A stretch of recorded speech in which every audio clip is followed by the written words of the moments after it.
Boa noite a todos, aqui é Isaac Santos falando. Vamos começar mais uma live, a galera deve estar entrando agora. Hoje é um dia muito especial, onde a gente vai debater sobre um assunto que para mim é sempre muito importante, que é sobre educação. É uma pauta que acho que todo mundo já está muito à vontade de falar, é uma pauta que a gente sempre está conversando aqui na página, sempre conversando no Instagram. E hoje eu trouxe duas pessoas para conversar comigo, que eu fico muito feliz que aceitaram o convite. Uma dessas pessoas, inclusive, é uma pessoa que desde a minha infância está junto comigo, desde o Domingos Soares, que é uma escola muito importante para mim, que é a Ju. Juliana, muito obrigado por aceitar o convite, por estar aqui comigo. Obrigado, maninho. Para mim é muito prazer. A Ju ela é representante do curso de pedagogia, né? Junto com o cara do curso de pedagogia lá da FAUS, que é o Marcos, né? Marcos, muito obrigado por aceitar o convite, por estar aqui comigo. Não, imagino, prazer imenso, é total da minha parte. Agradeço a oportunidade e para começar, é importante essa oportunidade de falar esse ano, mas no dia de hoje, mas a gente tem que lembrar que a educação é um assunto tão importante, tão sério, que tem que ser lembrado todos os dias. Não só por mim, pela Juliana, por vocês, mas por todos que estão nos assistindo e por toda a sociedade. Tem que ter noção de que a educação é a porta da nossa sociedade.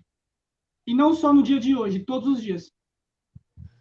Boa, é isso mesmo, cara. Eu acho que a educação ela é uma parte essencial de transformar mesmo a sociedade, né, cara? Eu sempre falo bastante sobre isso e sempre estou defendendo isso, sempre busco, né, aprender mais também. Eu também sou estudante de pedagogia também, faço na Unisanta e a educação é o que aquilo que leva, né, o Brasil, que leva o mundo, que consegue transformar a sociedade. Eu acho que essa é uma pauta muito necessária.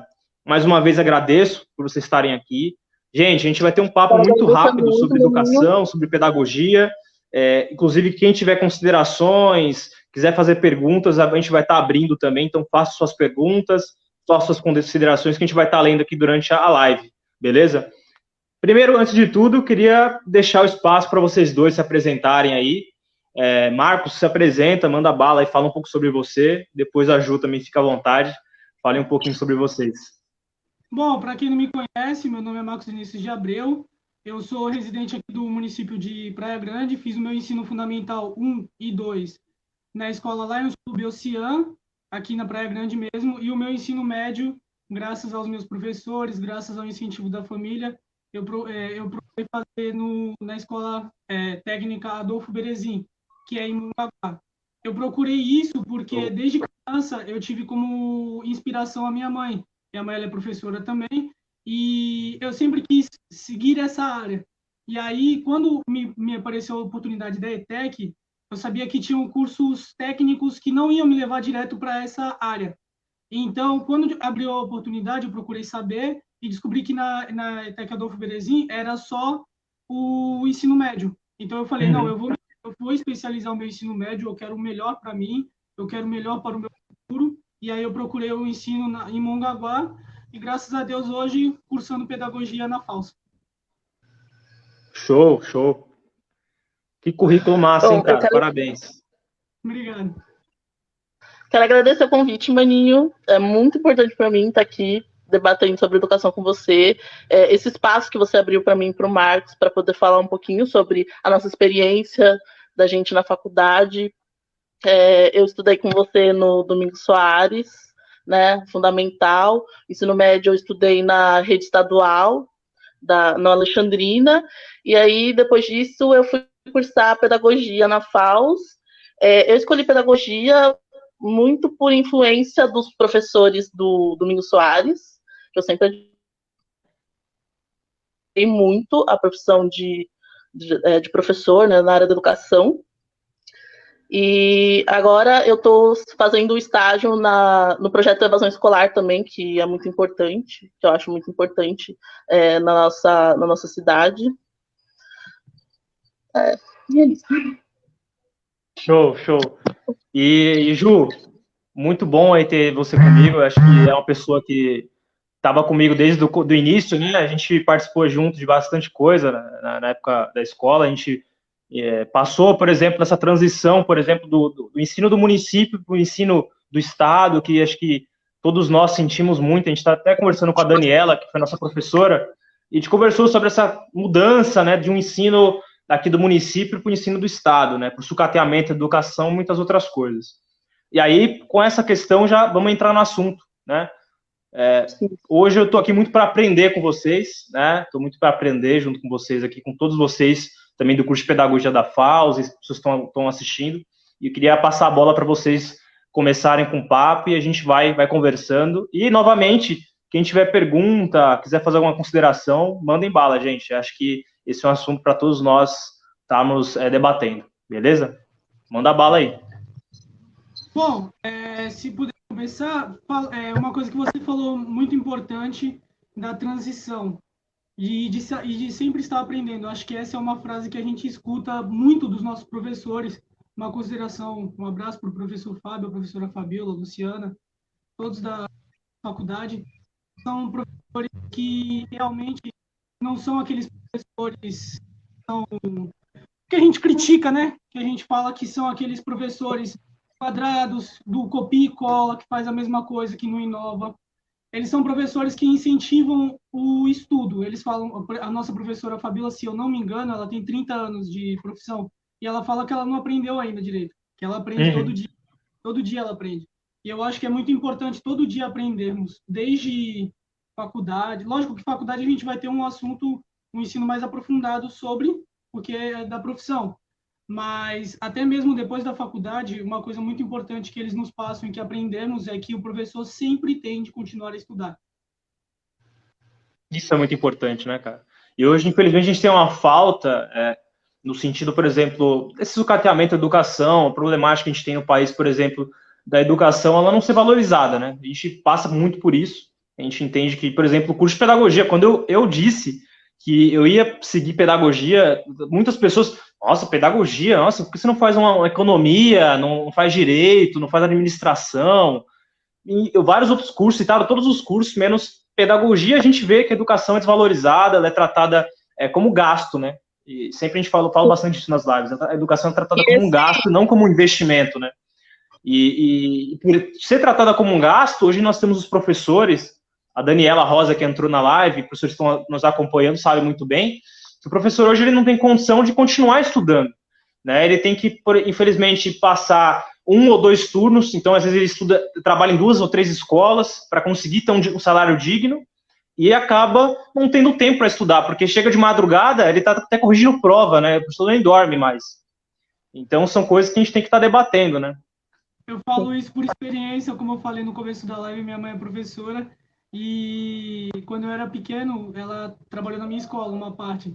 E aí no começo, inocente, né, pensei assim, não, agora que minha mãe tá na minha escola, vou passar mais tempo com ela. E ela tem corrigindo prova, cobrança da parte da administrativa, a entrega dela mesmo com a aula, ela me fala que ela tem muita vontade, a gente fala até que a gente juntos, mas que o tempo que ela gasta, tipo, é 70% do dia trabalhando. E essa desvalorização do professor é um reflexo do início da história da educação. Isso é uma coisa que, desde lá do início, nunca foi pensado na educação básica como prioridade, sempre foi focado no ensino superior, e, infelizmente, o que a gente presencia hoje é só um reflexo de lá de trás, lá do início. Porque, assim, para quem não... A gente vai tentar contextualizar historicamente falando. Quando começou... A gente fala descobrimento do Brasil, mas os índios já estavam aqui, então, tecnicamente, os portugueses acharam o Brasil. Quando os portugueses acham o Brasil, a primeira missão que é passada para eles é comunicação com os indígenas, os nativos da época. Feito isso, começa o primeiro ensino aqui no Brasil, que é dado pelos jesuítas. Os jesuítas eram da igreja. Para quem não sabe, naquela época, Portugal tinha muita força...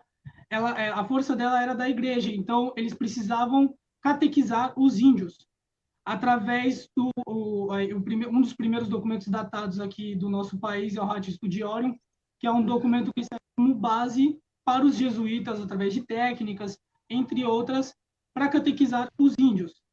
essa catequização era dada de forma onde, e muitas pessoas vão se identificar, e a gente está falando de 500 anos atrás, mas era através, por época, o aluno, na época, tinha que decorar o conteúdo para aplicação de prova, eram dadas competições onde o melhor era o valorizado e o pior era desqualificado, o pior tinha sempre que estar se aprimorando, enquanto o melhor tinha aquela zona de conforto. E isso a gente não está falando de 10, 20 anos. Se a Juliana me corrige que ela tem o tempo correto, mas se eu não me engano são 230 anos. 210. 210 anos. 210 no ensino dos jesuítas no nosso território brasileiro. 210 anos de um país que tem só 500 anos de história é 50% quase. Então você imagina 50% da história da sua educação ser baseada no professor como figura central do conhecimento, no aluno receptor do conteúdo. Então, a gente está falando de 210 anos que não foi assim que sumiu. Os reflexos estão aí até hoje, por isso que eu falei que muitos se identificam. Inclusive, tem algumas escolas, eu sempre visitei muitas escolas, né? Como eu faço um trabalho de educação política e tudo mais, então eu acabo visitando algumas escolas para dar palestras. E algumas ainda têm alguns resquícios dessa origem, né, da educação. Não sei se vocês já viram, mas tem algumas escolas que tem aquele palco. Vocês já viram? Até na própria universidade. Na própria faculdade. Tem algumas salas que tem um palco, assim, perto do quadro negro, né, da lousa.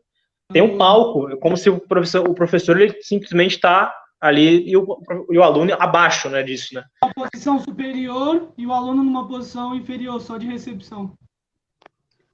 Então, a educação, é exatamente isso, esse contexto é importantíssimo para a gente ter um panorama, né, entender de onde que vem a educação. Né? A gente se sente tão oprimido quando a gente está na escola, às vezes, dependendo da escola.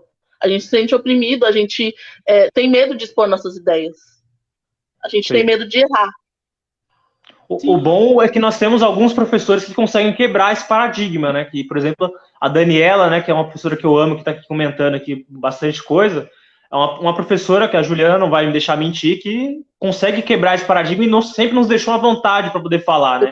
Mas muitos professores não fazem isso, né? Acabam seguindo. Lógico que não é culpa deles, porque eles também aprenderam dessa forma.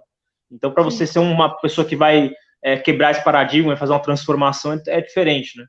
Inclusive, ela está aqui falando, só ler alguns comentários, gente. A Kelly Abreu falou, parabéns pela pauta, parabéns a todos, em especial meu filho Marcos Vinícius. Olha aí, Marcos, ó, sendo parabenizado. Muita gente mandando boa noite a todos, viu, gente? Obrigado pela participação de vocês. A Dani colocou, enquanto não houver valorização real do Estado, não será possível evoluir em uma sociedade melhor. Concordo, é exatamente isso. Acho que é muito importante que tenha essa valorização. Se me permitir até mesmo falar desse comentário, a professora que no caso falou, ela pode me corrigir se eu estiver errado, mas a impressão que a gente tem, e que até mesmo a gente já escutou de muitos professores, é que quando o professor faz greve, é vagabundo. Quando, na verdade, o professor que está fazendo greve, ele está em busca de uma condição melhor da sua educação, da educação que ele trabalha, da valorização do trabalho dele. E aí, as pessoas que cercam a própria sociedade taxa o professor que faz a paralisação, que faz a greve, de vagabundo. Quando, na verdade, não, ele está em busca da valorização dos seus direitos. Porque quem nunca passou numa situação de uma escola de, por exemplo, parar a aula porque a caixa d'água estourou e aí não tem água para os alunos? A gente sabe que o que é dado para a escola, o valor que é dado para a escola, é lógico, não vou falar que é de todo mal. É bom, é necessário, mas é necessário mais. Com certeza. O professor, né, não só, até os próprios estudantes, acho que eu também já passei por bastante isso. A Ju, que me deixa mentir, eu sempre fui do Grêmio, né, fui do Escola Empreendedora lá no Domingos. Eu sempre gostei de participar, assim, de projetos, né. Mas muitas pessoas acabam vendo com um olhar diferente. Não conseguem enxergar que isso é uma potencialidade do aluno e que as pessoas que saem um pouco da bolha, né, de simplesmente ser uma pessoa que vai para a sala de aula, aí escuta o professor, vai para casa, volta, mesma coisa, sabe?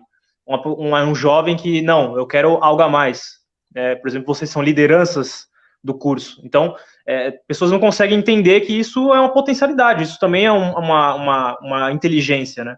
A gente vai entrar até nesse assunto.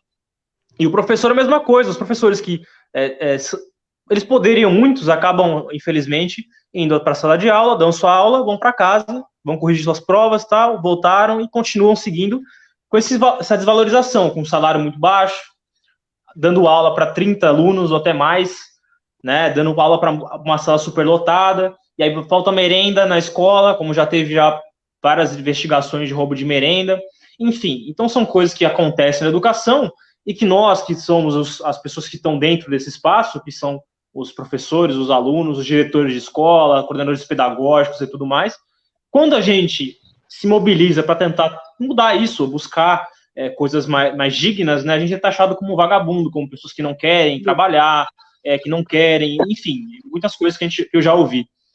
Então, isso é um assunto muito importante, né? Como que pessoas que, às vezes, buscam quebrar um paradigma, buscam fazer algo diferente, transformar, né? Acabam sendo sempre taxado como vagabundo, que não quer fazer nada, o que está querendo atrapalhar, etc. Né? Exatamente. E aí agora a Dani colocou, nossa sociedade com ensino integral de qualidade, desde a educação infantil, sociedade com menos problemas e muito mais oportunidade de crescimento. É uma questão muito importante que a gente sempre tem falado, né? Inclusive a Dani, a gente conversou na última live sobre a questão sobre a educação integral, né? Que eu acho que é uma questão muito importante dentro do ensino. Eu acho que é algo que deveria ter mais aqui na cidade, eu acho que é algo que a gente tem que lutar para ter aqui na cidade, educação integral, importantíssimo. Não, e a Aline colocou, só para terminar aqui, só comentar, vai ser transformadora se continuar fazendo a mesma de 200 anos atrás, por mais professoras Danielas na escola. Boa, Aline, é isso aí. Exatamente. Pode falar, Marcos.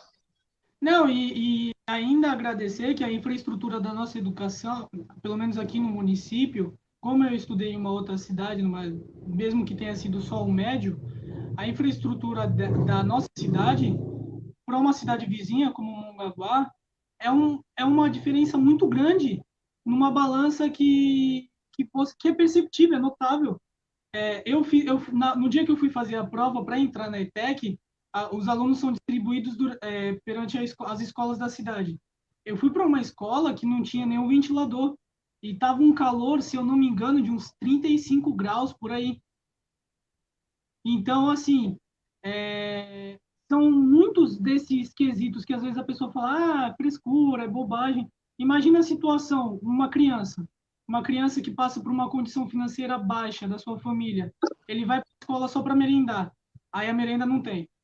Aí ele vai para a escola para procurar para fugir de algumas situações que acontecem em casa, não vou ser hipócrita de falar que não acontece. Acontece do pai bater, de sofrer castigos, de muitas situações A escola é um ambiente que cerca a sociedade ao redor, então a escola recebe alunos daquela sociedade. Então, se o aluno chega e vê coisas desse gênero, vai acontecer a evasão. Com certeza. E eu acho que uma questão é sobre a questão da potencialidade dos alunos, né? É algo também muito importante. Hoje nós temos uma escola que acaba perpetuando essa robotização, esse copia e cola, sabe? E eu vejo que, por exemplo, eu vou citar alguns exemplos. Vocês não vão me deixar mentir, acho que todo mundo tem esse tipo de aluno nas escolas. Tem aqueles alunos que eles realmente se dão muito bem com matemática, né? São ótimos em matemática, aqueles que dão melhor com português, aqueles que se dão melhor com história, como no meu caso, eu sou melhor em humanas do que em exatas. Então, cada um tem suas formas de lidar com as situações. Mas tem alguns que, por exemplo, são líderes dentro da quadra. Né? Eu sempre tive muitos amigos que, dentro da quadra, eram capitões, eram líderes. Sabia posicionar o time, sabia coordenar, sabia mostrar qual era o caminho. Alguns desenhavam muito bem, alguns cantavam muito bem. Então, são potencialidades também que nunca são valorizadas no ensino. Né? São várias outras potencialidades que não são valorizadas no ensino. Então, eu acho que eu vejo muito que eu tenho vários amigos que são geniais, assim, geniais. Que, infelizmente, por quê? Dentro da sala de aula não conseguia fazer não conseguia realmente fazer uma matemática, tirar nota 10, podia estar ali no 5, no 6, no 7, mas não conseguia tirar o 10 e era sempre taxado. E as pessoas não conseguiam enxergar essas outras potencialidades desses alunos. E aí eu queria fazer até uma pergunta para vocês. Vocês acham que essa questão ela é uma problemática por conta da superlotação de sala de aula? Você acha que, por exemplo, o professor ele não consegue enxergar essa potencialidade no aluno? Ou realmente é um problema da educação no geral, de como ela é passada para os professores? O que vocês acham? Ou é um pouquinho dos dois? Eu acho que é um pouco dos dois. Porque o que acontece? O problema também é o currículo escolar, porque o currículo ele é muito voltado para formar o aluno para ser mão de obra, então foca muito em matemática, essas matérias, e inferioriza as outras, como filosofia, sociologia, que é muito importante para o nosso desenvolvimento como cidadão. E também é exatamente esse problema da superlotação também, porque um professor, como é que ele vai conseguir poder enxergar a potencialidade de todos os alunos ali, sendo que uma sala de aula tem 40 alunos? É impossível, é muito, muito difícil. Então, na minha opinião, é um pouco dos dois. O nosso currículo também da escola influencia muito nisso. Uhum. Como a Ju mesmo falou, um outro retrospecto histórico, na época, década de 70, Ju? 80? O quê? 80? Tecnicismo? Isso. Era valorizado as ciências exatas. Desde voltando influência do positivismo, né? Voltando para o Brasil Império, naquela época era necessário, aquela época era dada a valorização só para o ensino superior, porque eram as necessidades de mão de obra naquela época. Marinha, exército, até porque a família real veio fugida de Napoleão. Passando isso para o futuro, teve o positivismo que influenciou o tecnicismo, que só valorizava as questões práticas mesmo, só para o trabalho. Uhum. E sendo que, na verdade, todas as áreas vão levar para alguma faculdade. Eu teve um professor meu, o professor Abreu, que ele sempre falou isso. Independente da matéria que você está estudando, todas as matérias vão te levar para a sua área futura, e a sua área futura vai ter uma especialização de uma matéria. Agora, a questão da superlotação, concordo completamente com o da Ju. Você tem uma sala com 40 alunos. Eu vou voltar para colocar na situação, no contexto social que eu falei antes. Uma criança, uma escola, por exemplo, num bairro pobre, num bairro que passa por dificuldades.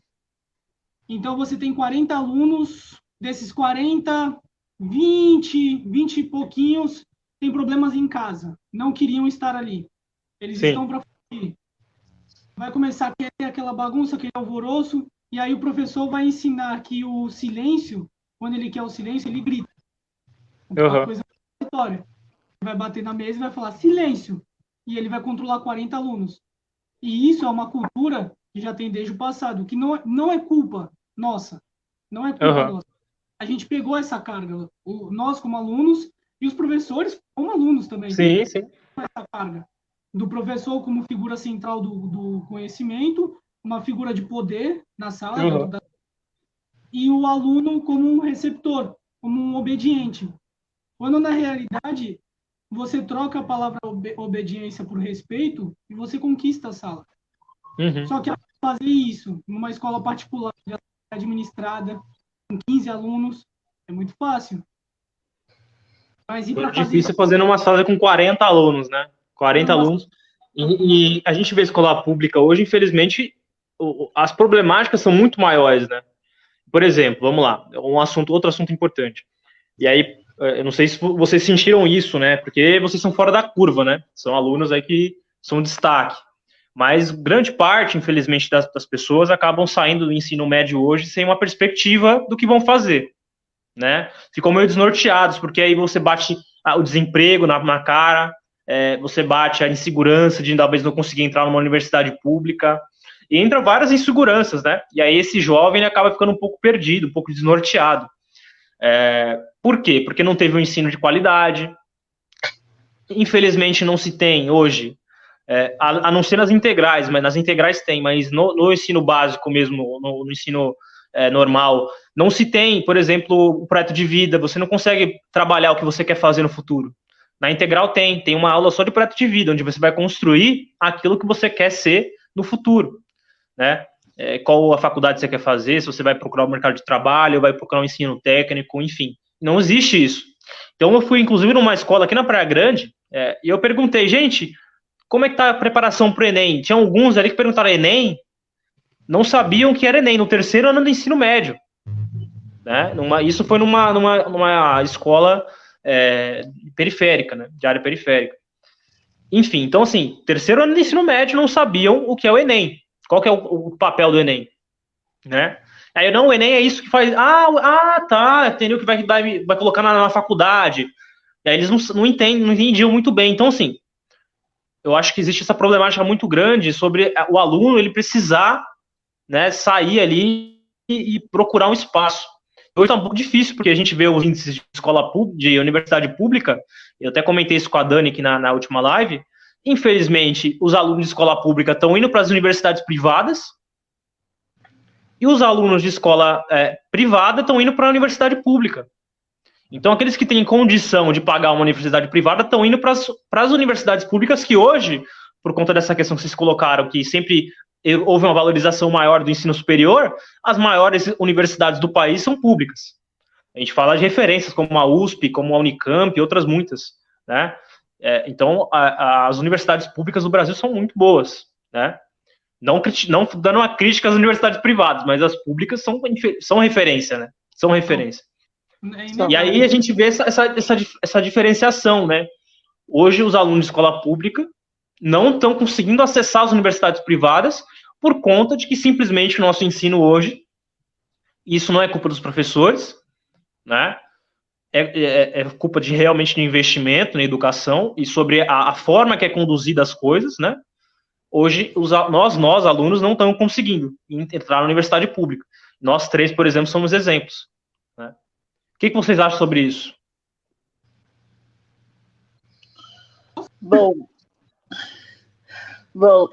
eu acho que no início, quando criaram a universidade pública, a ideia era muito boa.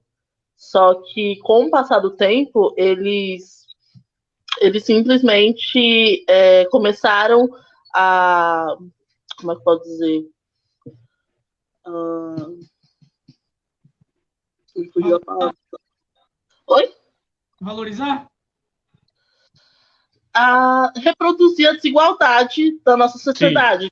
Foi priorizando a classe dominante e com isso a classe popular foi ficando de lado. E aí a gente chegou nesse momento que a gente está, que a classe popular tem que ir até a universidade privada, e enquanto a classe dominante passou a frequentar a escola pública, a faculdade pública. Não, e até mesmo isso é dado por causa de... Eu estava conversando com a Ju mais cedo, a frase que a gente mais escuta quando a gente é criança e passa a escutar muito mais em escolas que preparam para o Enem, como você falou, é aquela famosa frase que, ao meu ponto de vista, eles falaram de forma errada, que é o que você vai ser, o que você quer ser quando crescer e estudar para ser alguém. Eu acho que a frase estudar para ser alguém, ela é muito errada, porque todas as pessoas são alguém.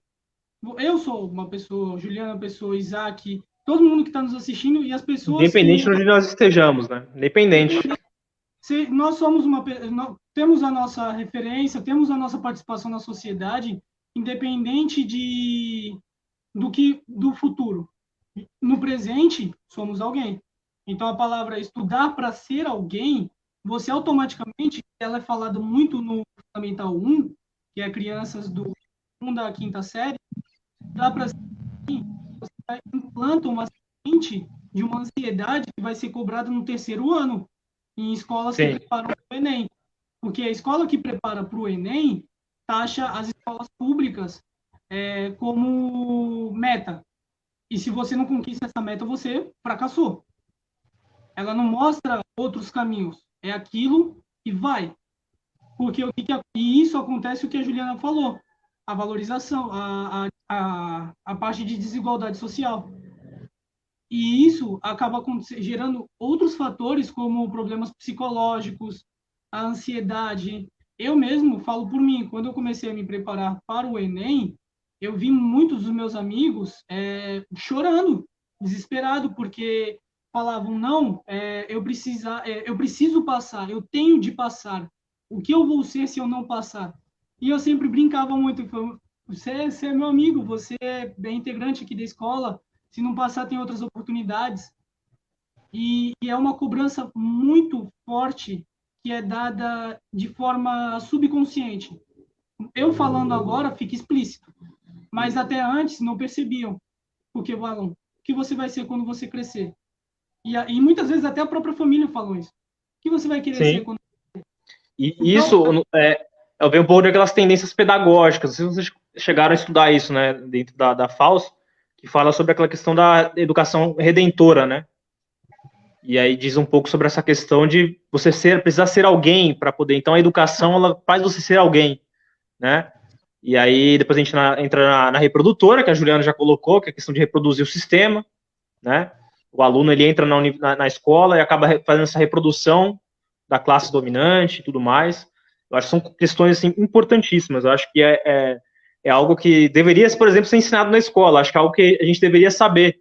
E eu consegui entender melhor isso quando eu entrei na universidade. Sim. Que aí é uma coisa importantíssima, né? E eu espero, gente, de verdade, já vou lançar aqui uma luta muito necessária para que a gente trazer para o município, é algo que eu quero travar, é algo que eu conto com vocês, que é lutar para a gente ter uma universidade pública aqui na cidade.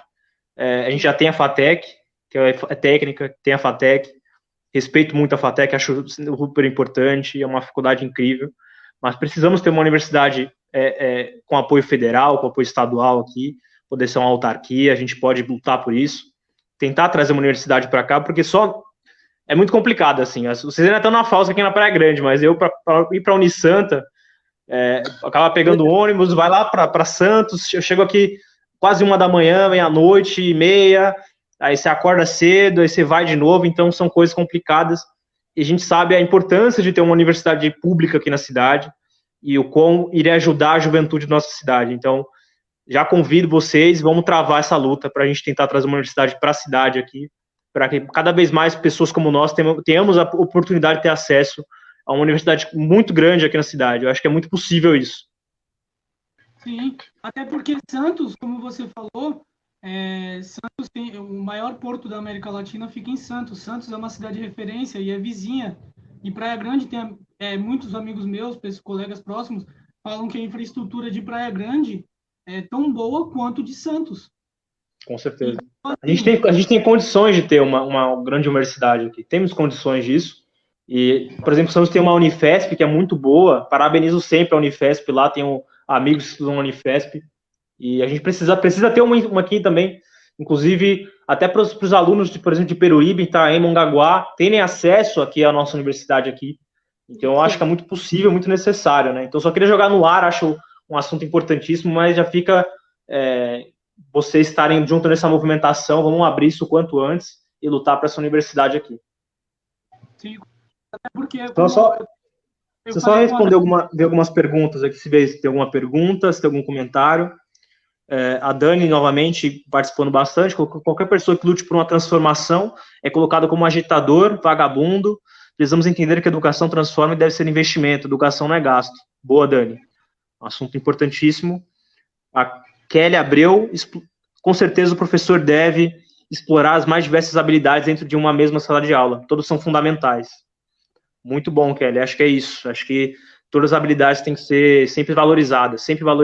Eu acho que falta muito isso no ensino, nossa educação aqui no país. O Alberto de Souza colocou que faculdade pública deveria ser para aqueles que realmente precisam. Exatamente. Acho que todos têm que ter esse acesso, né, à universidade pública, né? Acho que, infelizmente, hoje as pessoas que mais precisam são as que mais estão longe da universidade pública.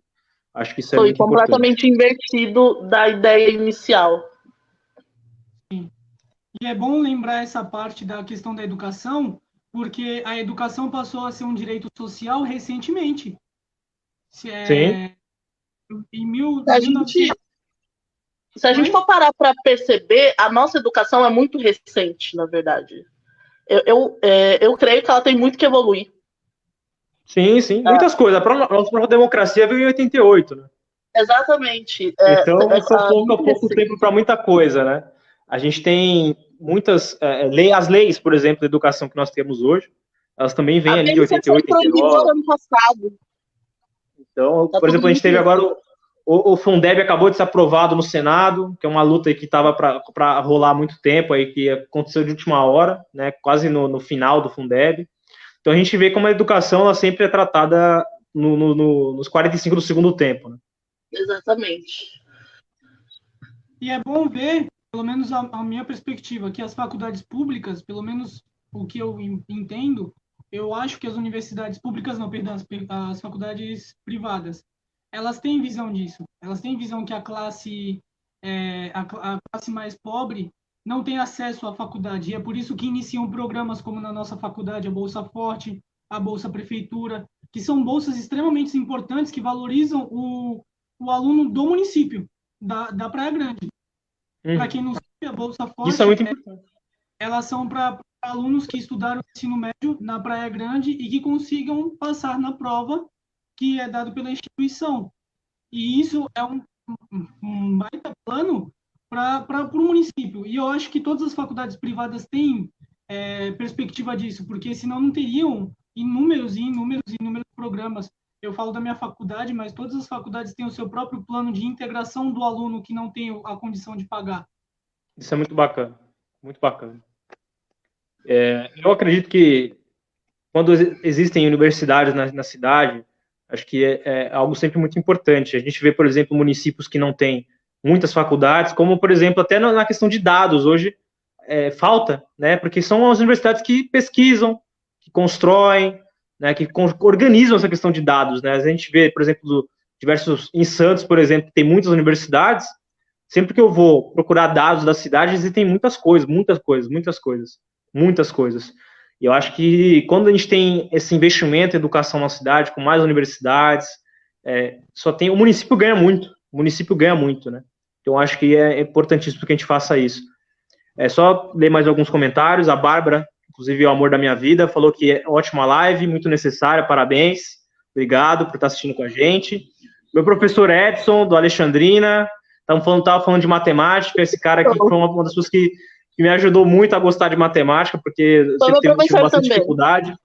Muito bom esse professor. Edson, muito obrigado por estar aqui conosco, assistindo essa live. Rúbia Cristina mandou boa noite, Rúbia. E Nara também acabou de chegar, boa noite, Nara. Obrigado pela participação. E, gente, se vocês tiverem algum tipo de pergunta, fiquem à vontade, podem mandar, tá? Estamos aqui à disposição.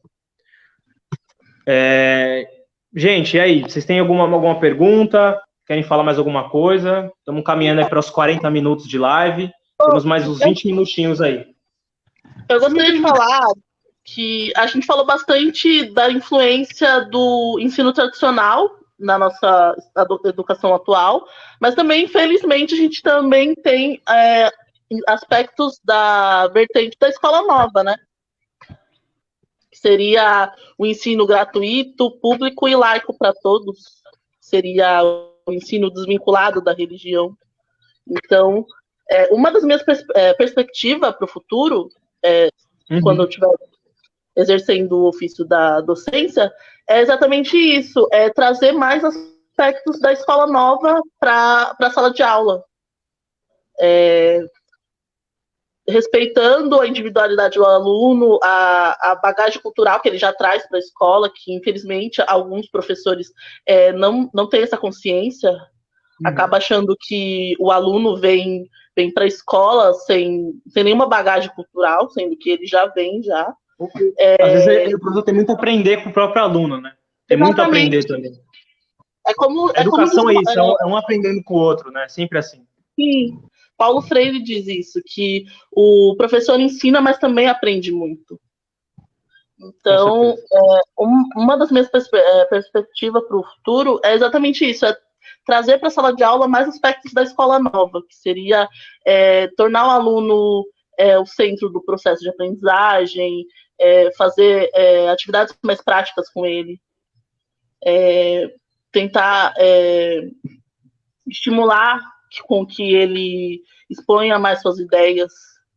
Acho que é isso que a gente precisa. Boa, show. Então, da minha parte de perspectiva do futuro, eu vou, quando começar a exercer o ofício da minha profissão, eu vou querer muito ter contato com a comunidade, porque eu sei que a escola, ela é um dos pontos da comunidade. Então, um convite também, pais que estão assistindo a live, e eu falo por mim, a minha mãe sempre esteve muito comigo no meu ensino, porque ela quis, não porque o professor incentivava no começo. Então, eu como professor, eu quero trazer os pais também. Eu acho que a faculdade não, a escola é um lugar para todos, não só para o aluno. Não é só um lugar onde o aluno vai lá e passa 4 horas do seu dia ou 6 e vai embora.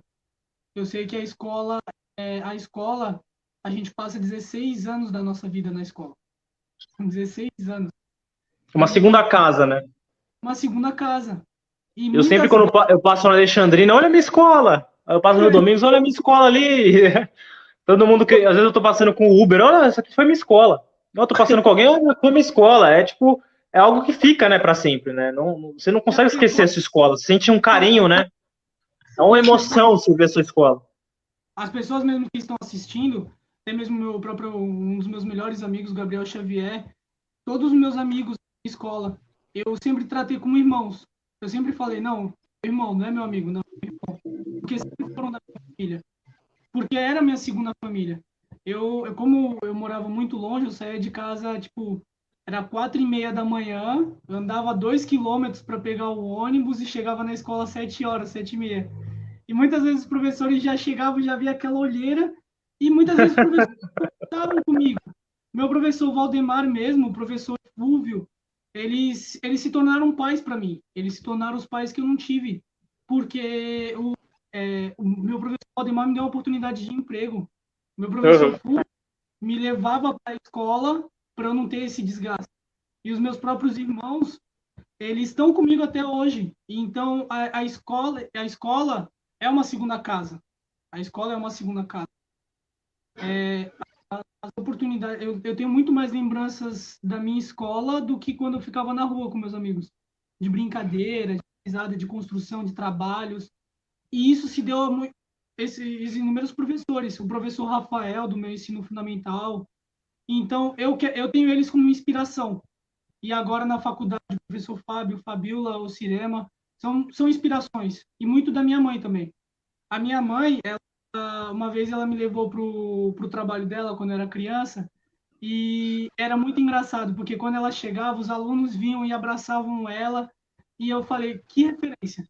Porque os meus professores, alguns dos meus professores não gostavam nem de falar com a gente. Sentavam e iam embora. Muitas das vezes a minha mãe deixava de falar do conteúdo em si para falar com os alunos. E é uma conversa necessária. Muitos pais vão chegar e falar: não, esse menino tá doido, para, ir para a escola é para aprender. Não, a nossa história é uma história. Não é só a matéria história. Se eu chego na minha escola hoje, eu tenho uma bagagem de quem eu fui e quem eu sou. E eu, como professor, conhecer essa bagagem que o meu aluno vai levar. E não só dele, da família. A família é o principal. Eu acho que quando muitos professores passarem a entender isso, e agora eu falo como uma perspectiva de aluno, quando muitos professores passarem a entender que não somos só um robozinho que sente e aprende, que somos seres humanos e que temos consciência, que temos emoções, eles vão chegar e vão falar para a gente: eu tenho que conversar. Não,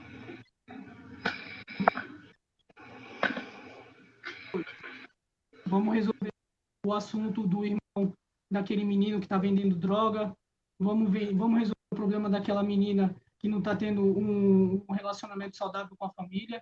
E muito disso minha mãe e aos meus professores, eu agradeço eles, sempre. Porque muitos dos meus problemas eu resolvia na escola. Eu chegava em casa com um sorriso no rosto, porque os meus professores chegavam e conversavam comigo. Essa é a minha perspectiva para o futuro, a da conversa. Entregar o meu trabalho direto.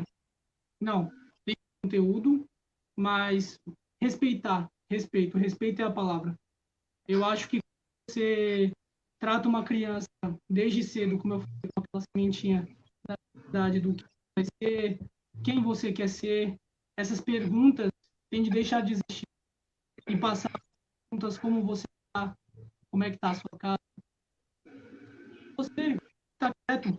Você ontem falou mais do que o caramba, por que você está quieto? É um problema. Então, minha perspectiva é essa, do reconhecimento do meu aluno e na transformação. Que nem o comentário, Daniela, se eu não me engano, ela é muito interessante. A revolução é isso. A pessoa que sai da sua zona de conforto, como você falou, e está disposta a mudar. E eu quero ser essa pessoa. Boa, Marcos. Cara, eu vou emocionado aqui, viu? Belas palavras. Eu acredito nisso também. Eu acho que a gente colocou até o tema como isso, a educação que nós queremos. E realmente é isso mesmo que a gente procura, cara. Acho que é isso que eu quero. É uma perspectiva realmente mais jovem. Eu acho que quando eu vejo vocês dois aqui falando, bate realmente aquele entusiasmo, né? Aquela motivação de a gente continuar nessa luta, de ver que tem jovens como vocês que realmente estão tratando a educação como prioridade, estão tratando a educação realmente como ela precisa ser tratada. E eu vejo que hoje, tanto a educação como a política, acho que são dois espaços que, na minha opinião, são objetos de transformação da sociedade. A educação, ela consegue transformar as pessoas, consegue transformar o indivíduo, né? E a política, ela consegue transformar não só... Exatamente, a educação, e a política consegue transformar ainda mais que o indivíduo, porque ela transforma a sociedade em si, porque é ela que vai colocar as leis, ela que vai garantir isso tudo. Só que sem educação, a gente não tem uma política ativa, a gente não tem uma política construtiva. Então, os dois, eles têm que caminhar super juntos, né? E eu acho que são espaços realmente muito necessários que a gente continue atuando. Eu falo muito sobre a questão de educação política, que hoje, por exemplo, nas escolas não existem. E hoje, por exemplo, eu até trato bastante que na minha universidade, a gente foi tratar na parte de educação, das políticas educacionais, né? E a professora foi falar, por exemplo, sobre os três poderes e etc. As pessoas não sabiam, né, o que eram três poderes, o que é democracia, a essência de política, o que é. Então, falta muito essa questão também de educação política. E hoje nós temos, infelizmente, os mesmos políticos continuam no mesmo espaço, e são os mesmos políticos que não dão essa prioridade para a educação, que continuam sucateando a educação, porque tem uma fala muito importante que sempre disse, que o sucateamento da educação, essa desvalorização da educação, ela não é por acaso. Ela não é por acaso, ela sempre foi um projeto. Ela sempre foi um projeto político, porque quando você desvaloriza a educação, você faz com que jovens cada vez mais não estejam cientes do que está acontecendo e as mesmas pessoas continuam no poder, infelizmente, nas práticas de corrupção, nas más práticas dos acordos políticos, do toma lá da cá, dos acordões, tudo puxado no tapete, tudo acaba em pizza. Então, eu acho que é muito importante que não só a gente mude a educação, mas também a gente possa mudar a política. Acho que um caminha com o outro. E eu acho que esse é um debate muito importante, sabe? Eu acho que nós temos que continuar lutando, que trazer cada vez mais jovens para participar desses espaços. E, gente, queria novamente agradecer vocês por estarem aqui, viu? Vocês são pessoas que inteligentíssimos e têm muito a contribuir, serão ótimos professores. E os alunos de vocês acho que vão amar vocês, né? Como, por exemplo, eu amo os professores que estão aqui assistindo. Acho que essa é a questão, né? A educação sempre é um vínculo de amor, né? Ela é muito mais que uma matéria. Ela é um vínculo de amor, né? E sempre tem que ser também um vínculo de amor. Então, acho que isso é muito show. Eu gostaria de fazer uma pergunta para você também. Tá, manda bala. Já que a gente está falando dessa conexão da educação e da política, para você, como a política tem que interferir na educação e qual o primeiro passo que tem que ser dado? Então, é o que eu acho, né? Logicamente, eu não sou um grande especialista, mas vou tentar responder isso. O que eu acho? A política, como eu falei para vocês, eu acho que a política, os dois são um casamento, né? A educação com a política. Eles sempre andam juntos. Porque a educação, ela consegue transformar o indivíduo e a política consegue transformar o mais, né? Porque ela que regulamenta as leis, que está sempre aplicando essas questões, a parte da gestão. Hoje, se a gente não tiver uma gestão de município boa, a educação não anda. A gente vê, por exemplo, nosso município que hoje tem grandes referências educacionais, tem uma ótima infraestrutura, louças digitais e tudo mais. Isso acontece quando existe uma boa gestão por trás, né? Uma boa gestão mínima. Então, a política ela é importante nesse sentido. Então, o que eu vejo? Eu vejo que hoje existe a necessidade dos políticos eles terem um olhar melhor para a educação. Porque a grande parte, eles sempre falam, né? A gente sempre vê nas campanhas políticas, mais educação, mais saúde, mais segurança. Mas esse mais, o que é esse mais? Ele é só um bordão? Ele é só uma palavra? Ou ele vai ser uma atitude? Ou ele vai ser projetos? Então, a política, ela interfere, ela está inserida na educação na parte de gestão, na parte de organização, na parte de investimento, na busca de realmente transformar o ensino público que nós temos hoje, né? Então, o primeiro passo para isso tudo é que tenhamos bons políticos com olhar voltado para a educação.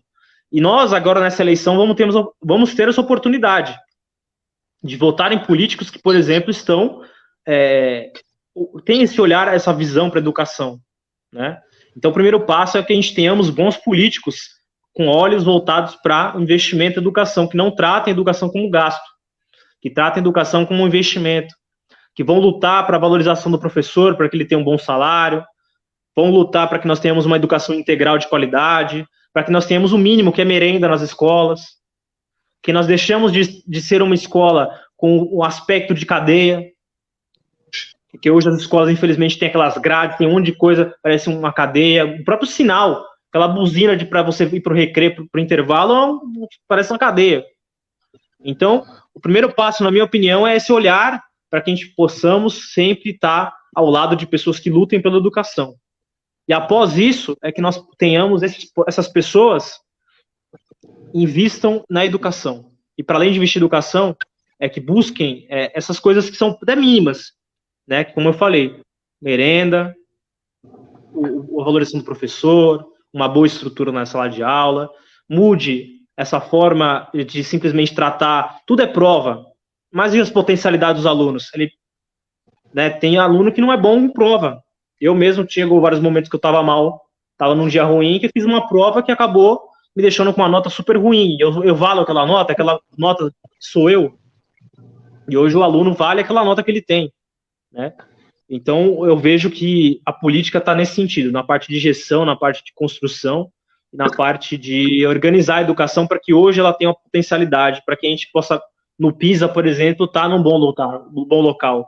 Hoje, no mundo, a educação no Brasil ela não está andando. A gente vê outros países, por exemplo, saíram no mesmo ponto de partida que o nosso, por exemplo, a Coreia do Sul, a própria China. A gente vê ali 2002, 2003, 2004, a gente estava no mesmo patamar que a China, que a Coreia, que o Japão, e hoje são super referências, a gente está no mesmo lugar, né?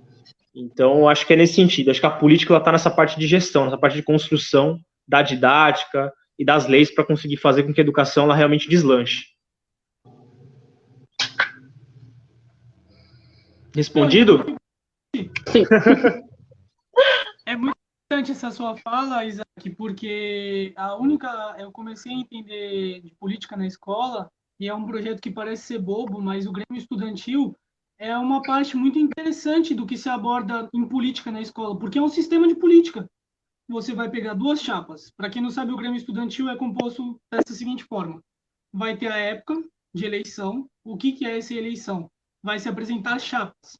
Chapas vai conter o presidente, o vice-presidente e o secretário-geral, o tesoureiro, um sistema político mesmo. E eles vão expor as suas ideias, os seus projetos perante os seus colegas de classe e que o melhor vença baseado na votação. Se for bem trabalhado, como foi bem trabalhado na minha escola, você aprende que o valor do seu voto influencia no resto do ano. Se você colocar a escola como um município ou um país, você vai ver que é a mesma coisa, porque é aquela figura de poder que vai gerenciar através de políticas. Então, a educação política é uma coisa muito importante que faltam valorização dos projetos que existem e projetos iniciantes. Sim, é uma parte muito importante. Eu sou do Politize. Não sei se vocês conhecem o Politize, mas ele é um portal de educação política, um site, que deixou de ser somente um site. Hoje ele tem um trabalho de levar a educação política para qualquer pessoa em qualquer lugar. E eu sou embaixador desse projeto, dessa organização. E nos últimos anos, desde 2019, eu tenho ido nas escolas, indo nas comunidades, indo em bairros. Eu consegui, por exemplo, atingir todo o EJA da rede de São Vicente. Fui em todos os EJAs de São Vicente, fui em escolas aqui na Praia Grande. Inclusive, quase fui na FAUS, né, ano passado, mas nesse ano também me convidaram, mas infelizmente por conta da pandemia não rolou. Mas espero que em 2021 possa ter a oportunidade de levar a educação política para a FAUS. É uma pauta importantíssima, porque não existe isso nas escolas, né? E é isso que eu falei, gente, quando a gente consegue entender sobre política, a gente consegue votar melhor, a gente consegue participar melhor da política, porque não é simplesmente, a democracia não é simplesmente você ir lá e votar. Hoje as pessoas tratam como isso, você vai lá, votou, acabou. Não, você tem que acompanhar a pessoa que você votou, você tem que cobrar a pessoa que você votou, porque se você colocou seu voto naquela pessoa, e a pessoa foi eleita, o político, ele é nada mais, nada menos que ele trabalha para a população, ele é um servidor público também. E hoje tem esse distanciamento do político para a pessoa, né? As pessoas sempre estão aqui abaixo e o político acima, isso é nada a ver. A população está acima do político, o político é um representante da população. Só que por volta da educação política, as pessoas não conseguem compreender isso. Então é outra pauta que eu acho que é muito importante que a gente lute, né? Bom, gente, deu o horário do Marcos, né, Marcos? O Marcos vai ter outra agenda aí, o cara super requisitado, né, Marcos? Bom, queria novamente agradecer o Marcos, que é representante da FAUS aqui na Praia Grande, a Juliana, também, que é representante também da FAUS da Praia Grande, que são pessoas que hoje eu admiro muito, né?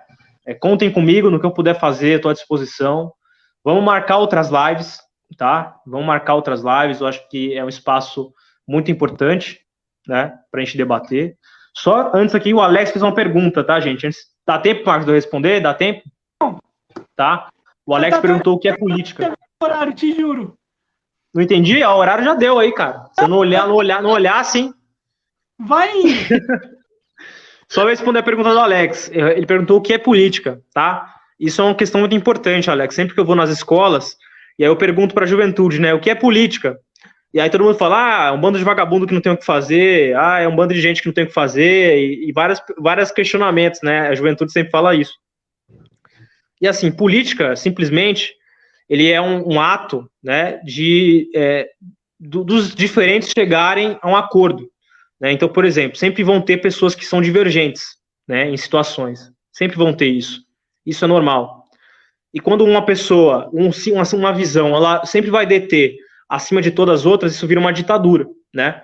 Então, a política, ela é uma construção simplesmente para que os divergentes possam chegar ao bem comum. Então, se eu e o Marcos, a gente diverge, a gente tem que ter um espaço de diálogo, para que a gente possa chegar a um espaço de bem comum para a sociedade.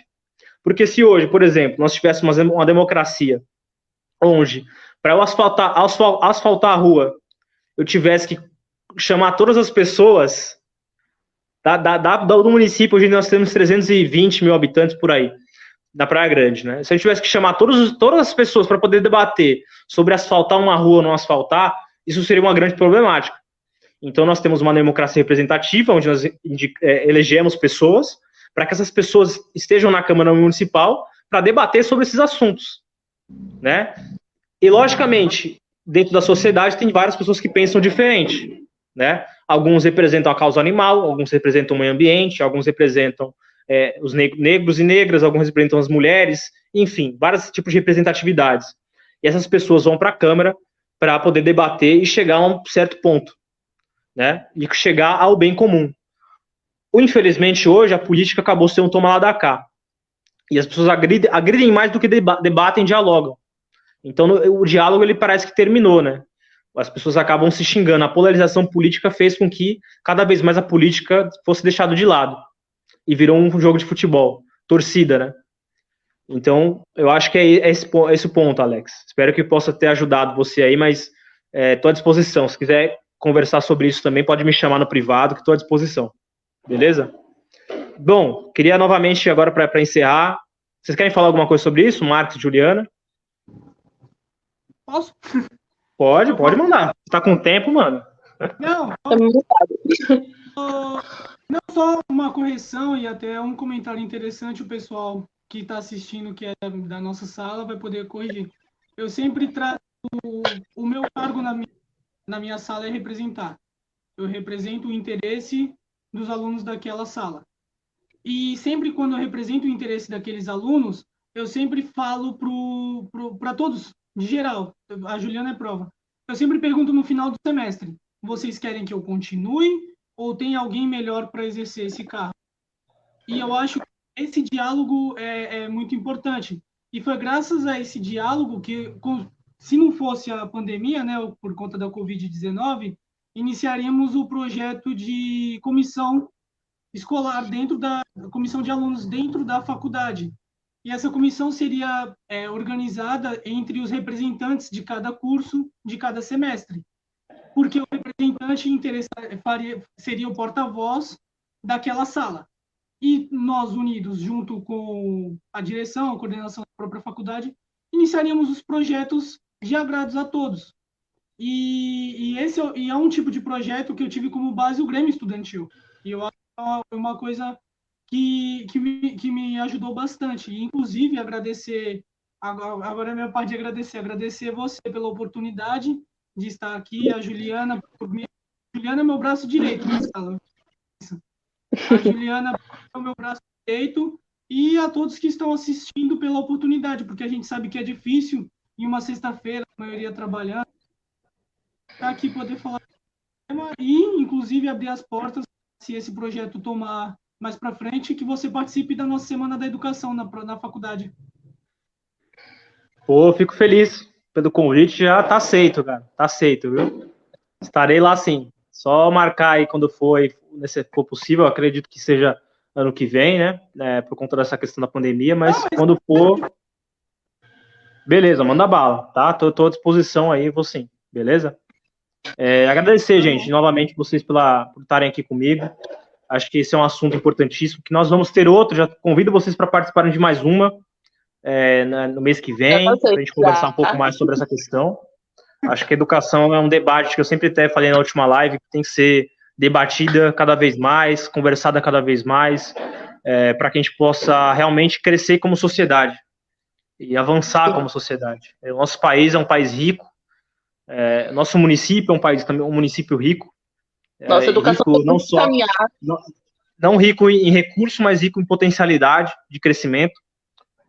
Eu sei que vai crescer ainda muito mais, que já vem crescido nos últimos anos. E nós, jovens, realmente sempre tem esse debate, nós temos o futuro da nação, mas nós não somos o futuro da nação. Nós somos o agora, porque realmente se a gente deixar o futuro do jeito que está tendo, do jeito que está acontecendo, o futuro vai ser incerto. Eu sempre falo bastante isso. Olha o tanto de coisa que vem acontecendo no mundo. A gente não pode deixar o futuro para depois, né? A gente tem que realmente ser o agora, tem que trabalhar a política pública, trazer política pública para agora, debater educação agora. E esse olhar, essa visão de juventude é muito necessário. Esse espaço é muito importante. O jovem ele sempre foi tratado e nunca foi levado a sério, como o Charlie Brown, junto com a Negra Lee, sempre colocaram. O jovem no Brasil não é levado a sério. E realmente nunca foi. Mas agora a gente está conseguindo alcançar nosso espaço, estamos conseguindo debater sobre assuntos importantes e estamos começando a ser levados a sério. Então, agradeço, gente, mais uma vez aí por estarem comigo, beleza? Muito obrigada pelo convite. Por último, pode falar. A pergunta é direcionada a você. E eu sei que as pessoas que estão nos acompanhando também não vão ter a oportunidade de responder. Mas respondam para si mesmo. Qual que é a perspectiva de futuro que vocês querem para a educação? Não só nós, que somos ativos. Nós dependemos de vocês e vocês dependem da gente. É um caminho de mão dupla. Então, qual que é a perspectiva que vocês querem? Independente de você ser um futuro pedagogo, de você já ser um pedagogo que exerce, o seu filho, o seu primo, o seu irmão, o seu familiar já frequentou a escola. As crianças que a cercam frequentam a escola.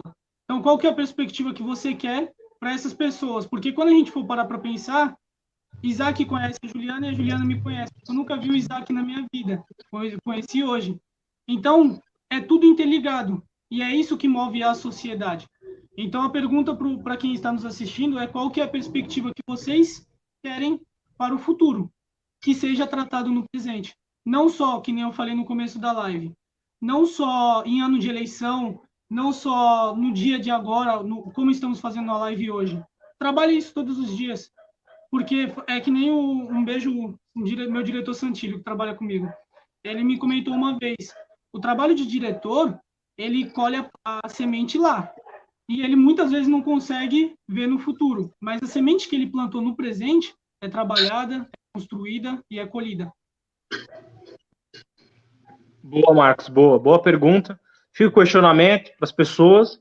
Inclusive, se vocês quiserem, as pessoas forem respondendo também nos comentários, respondendo no privado de vocês ou no meu privado, eu posso estar colocando na página as respostas depois, tá? Se vocês quiserem, a gente vai jogando aqui nas respostas.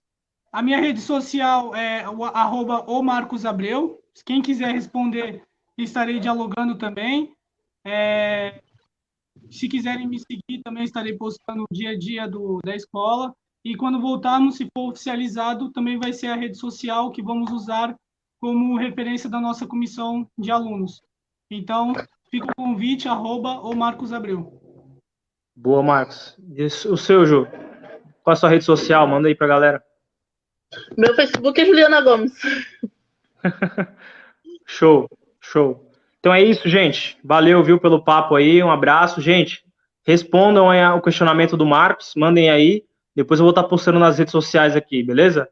Um abraço a todos, tamo junto. Marcos e Ju, obrigado mais uma vez. Até a próxima. Obrigado, Isaac. A todos que Falou, galera. Um beijo. Tchau, tchau.